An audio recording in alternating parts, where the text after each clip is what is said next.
Burt Reynolds has joined Tarantino's new film, Jordan Peele is teaming up with Bad Robot in Chicago, and John Lithgow is the latest cast member to join the Pet Sematary remake. All on this week's Monster News.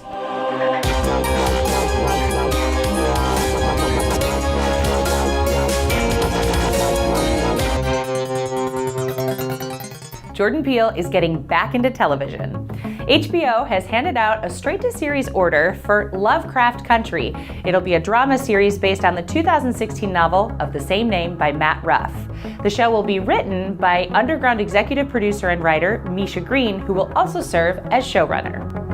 Lovecraft Country follows 25-year-old Atticus Black as he teams up with a childhood friend Letitia and Uncle George to set off on a road trip in 1950s Jim Crow America in search of his missing father.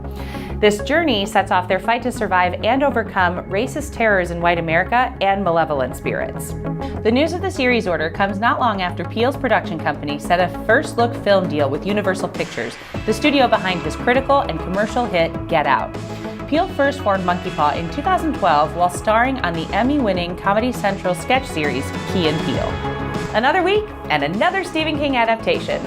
This week we bring you news of Netflix signing a deal for In the Tall Grass, a film based on a novella by Stephen King and his son, a fellow best-selling horror author, Joe Hill. The Box, Straw Dogs, and Westworld's James Marsden is in negotiations to star in the adaptation, and Cube and Splice's Vincenzo Natali is set to direct. The film will begin production this summer in Toronto and will be Netflix's third movie with the horror maestro Stephen King, following Gerald's Game in 1922. Tarantino adds Burt Reynolds, Tim Roth, Kurt Russell, and Michael Madsen to his Hollywood cast. This film is shaping up to feature an all-star cast. Deadline is reporting that not only will Burt Reynolds star in the movie, but Once Upon a Time in Hollywood will also feature bit parts for Tim Roth, Kurt Russell, and Michael Madsen. They will join Leonardo DiCaprio and Brad Pitt, with the latter casting causing a World War Z sequel to be delayed yet again. Stephen King's Pet Sematary readaptation adds John Lithgow as Judd Crandall.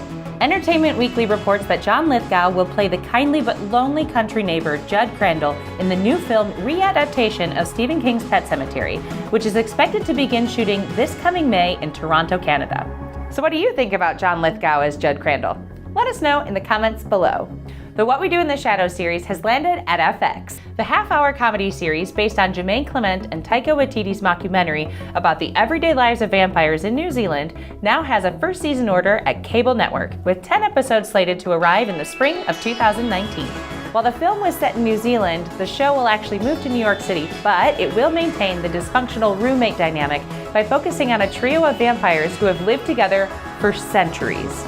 Evil Dead Remake director Fede Alvarez will follow up with a sequel. Which sequel, you might ask? Well, let's look at Twitter. Alvarez recently hosted a poll on his Twitter page asking fans, what should I do next? The choices were Evil Dead with 70 votes, Don't Breathe 2 with 20 votes, and Stop Making Movies with 10 votes. You know, for the sake of argument. After Alvarez finishes working on The Girl in the Spider's Web, Evil Dead 2 could be his next project. So let's keep our fingers tightly crossed in hopes for a sequel in the near future. Which has us wondering if you took the poll. And if you did, let us know which movie you voted for in the comments below. That does it for this week's Monster News. Don't forget to subscribe and comment below. And here is your Monster of the Week.